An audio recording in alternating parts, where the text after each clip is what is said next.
You just bought an N55 and you want to tune it, but before you do that, you should definitely consider replacing the coolant return line. This kit is from ECS Tuning, and it's made out of silicone, and it has a metal end, and these have a very high failure point. I've owned this car for about a year and some months, and I had to replace it twice. Good thing it never happened while I was driving anywhere too far, and so I would definitely recommend replacing this. Obviously you want to do the charge pipe too, because that's also important, but to replace it, all you really need is this little hook right here, little pick tool. Takes less than 5 minutes, and you might need some extra coolant. With this kit, the only thing it doesn't come with is the actual pins that hold this in place, so you want to save it from the ones that are already in the car. All you need to do is just get this little pick and just insert it here, and you just have to pull up. There we go. Now that it's fully out, we can take it out. Oh shit, oh shit. All right, so now we're gonna remove it from this side. So with our same pick tool, we're gonna take it out from this end. The only thing, it is gonna be a little bit harder because it is at an angle, and make sure when you pull out, don't pull out too hard and lose that clip, because if not, you're gonna have a real bad day trying to get a replacement. So we're gonna hook it on, and then we're just gonna pull out until you hear a snap.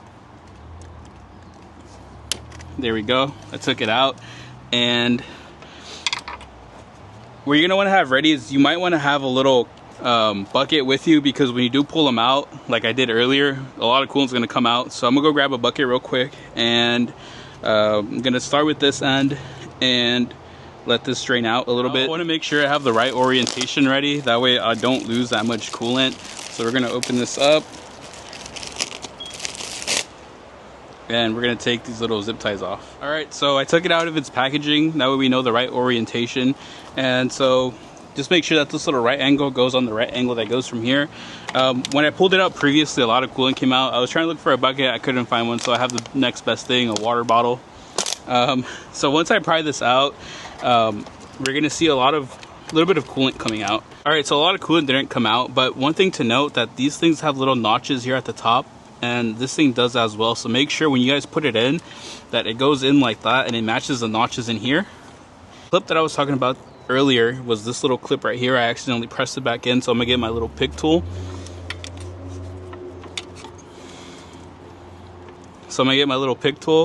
And we're gonna pry it back up, and make sure that when you take it out, make sure not to lose it, because it's gonna be a little hard to get a replacement.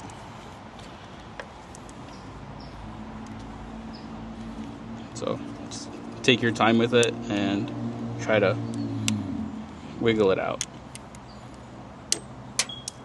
Yeah, so you don't want that to happen. So we found it, and we had to use this to get it out. So don't do what I did. Be super careful. Maybe take it out all the way and put it on a bench and then do it there. That way it's not hard to find. But yeah, we have this clip here, and I'm gonna put it in place like the original was, how the original one was. So it's just basically setting it here on top,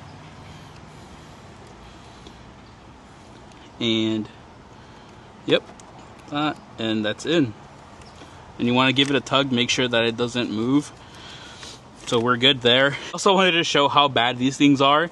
Like, we just took it out, and look, this thing's already like moving. So like I said, it's one thing that you do want to replace, because yeah, that's not good. So now we're gonna replace this end, and we're just gonna take it out, but I still have this thing on there, so I'm gonna have to take it out. So we'll take this thing out, put this in a safe place.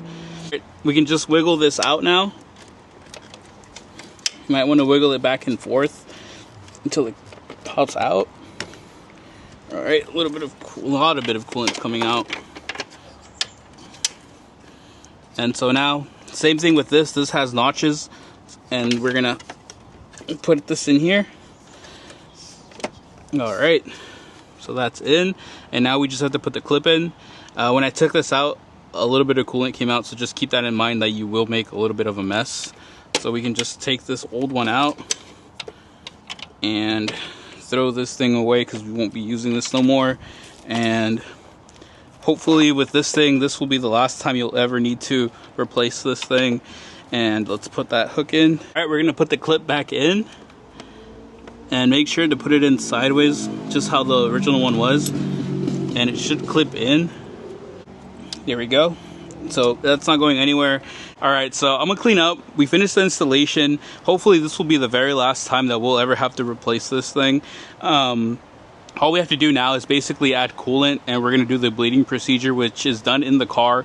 All you have to do is basically put it in accessory mode, put the temperature all the way up, and put it on the first bar, and then just press the gas pedal, and you're gonna hear some noises, and then it'll do its bleeding procedure on its own, and then you'll be good to go.